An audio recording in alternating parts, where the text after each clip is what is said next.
For the time being, thank you very much.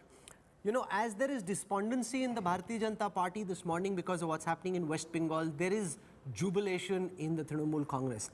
And Riju Datta joins us on the Young Articulate Spokespersons for Mamta's party. You've got Trinamool at 179 leads and Mamta Banerjee on her way to pulling off the most hard-fought victory of her political life. What are the emotions in the Trinamool camp as you look at these numbers, Riju? First of all, a very good morning to both of the gentlemen. I just want to say, we need to take a step back and see what has happened over the last 1.5 months. It's a battle of galactic proportions. It's a direct head-on collision between the Prime Minister of the country and the only female Chief Minister of a state, and the two most prominent political leaders in this country. So, it is a fantastic day. We are extremely confident, but we are also humbled by whatever is happening in the country and in Bengal. So it's too early to predict. It's a long game. But the trend shows that it's all in the favor of TMC. And that's that. I don't want to comment on the final result of the numbers or anything. But I will surely say about only one seat that I am 100% confident. That is the Tollygunge seat, where the Singer Union Minister is going to lose. And that is one thing I can confidently say on your channel. With the numbers being this way, the one other magic figure you have to look at is 100. Whether the BJP crosses 100, at this moment they have 104 leads.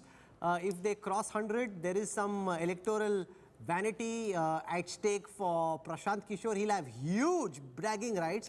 If the BJP trips even one seat short of 100, he would have pulled off a remarkable victory. You really have to then doff your hat, not just to Mamta Banerjee, but also to Prashant Kishore for having stuck his neck out, staked his entire credibility on the fact that the BJP is right now on 103, will be less than 100. What a victory that will mean. And where would that it will lift Mamta Banerjee in the pantheon of Indian opposition leaders and in the pantheon of Indian political election organizers. It just takes PK to another level. If in any case, at 102 also, he has full bragging rights. He has every bragging right, but as I keep saying, at the end of the day, Now down to 100.